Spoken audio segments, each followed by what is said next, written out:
a lot of people think everyone's trying to make up these trades and what the Hornets can do to get rid of the Hayward contract. So a lot of websites have come up with these trades. And the one I've seen the most is if the Sixers traded Harris and Furk for Gordon Hayward and PJ Washington, they'd save about $8 million and clear enough cap space for PJ Tucker. So we end up getting Tucker in that scenario.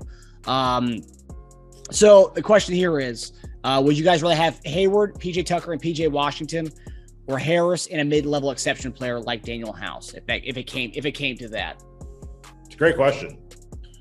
It really is. If saying it right now, I would say I would take the trade.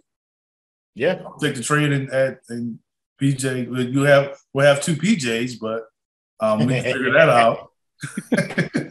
two PJs and Melton. Yeah.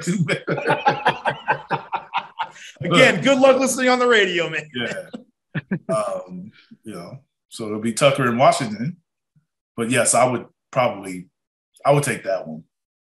Especially if Gordon's deal was similar to Tobias in last. And I don't know if the years are different. Years are similar, and then the years are exact. 2 more years, but I think it's $31 million. Yeah, I would do that. I would probably do that one. I've known PJ since he was in middle school, so maybe a little biased because of that. But yes, I would. PJ Washington. I've known since middle school. Not PJ Tucker. I was going to ask you. We had to do that now. We have these guys. Remember? Yeah, not PJ Tucker. So, yeah, I probably would do that. And because I think that being able to sign a full mid-level kind of helps. Even if you don't get a PJ Tucker, you may get someone similar. It's really a 3 for 2 when you think about it. If you're getting another guy when you're opening up that full mid-level, if we're getting three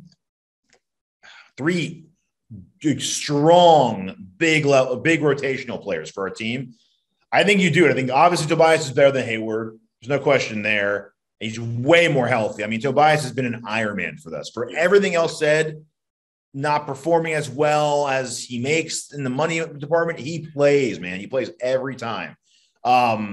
Hayward, the opposite. He's Mr. Glass, but getting Hayward and 2 PJs can cut down on Gordon's minutes a little bit, hopefully lowering the probability of injury. So I looked into his last 3 seasons. So last 3 seasons, Hayward averaged 18, 6, and 4 on almost 40% shooting from 3 on 33 minutes per game. It's pretty good. It's very Tobias-ish, actually.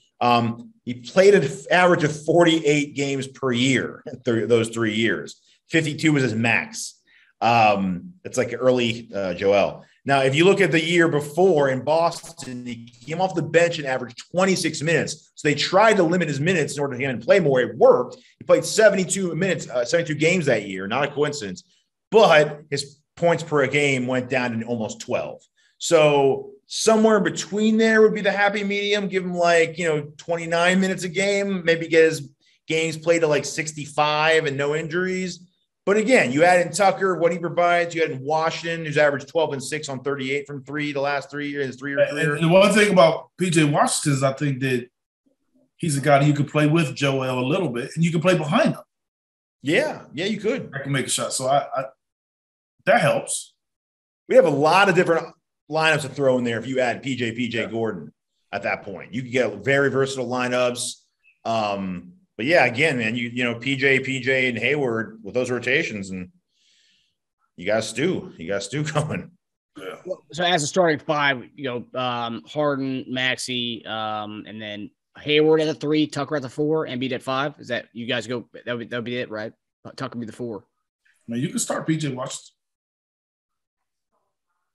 Yeah, I would say what they're going to promise Tucker is that he's starting. Yeah. So that might get a little tough. You could go PJ and PJ. I mean, you might want to do what Boston did, bring him off the bench and lower his minutes. It just depends. You can do a lot of different things. Let's go ahead and plan for at least 20 to 25 games Hayward's going to be out. So those are 25 games that both PJs will be starting. So I think you can go all over the place with those lineups. I think you can, mishmash all kinds of stuff there. Yeah.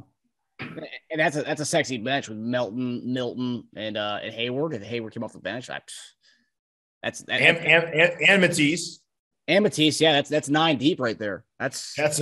Yeah. So we go to being a very, very deep team and still top heavy. Yep. You still have the Maxey, Harden, Embiid, and then you have Hayward's. Let's say 16 points a game. Forget 18 to 20. Let's say 15, 16. That's fine. Yeah, it's a nice mix for sure. Yeah. All right. I can't believe we just lobbied for Gordon Hayward, but you know what? We're here, and we were just asked the question. It was a hypothetical question. That's all it was. Hey, I heard they were dying to get rid of him. I heard they were attaching. I don't know if it's true. They were attaching a first to get rid of him. Mm-hmm.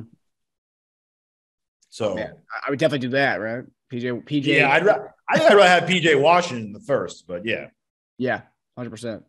Yeah, because I think just a little while ago, their GM talked about making sure they keep Bridges for a long time. They're going to do whatever they have to do to keep him. But I also read they're not going to offer him the max too, so I don't know what that means. It's a lot of double talk in the next few weeks. Means he's about to go shopping. So it means.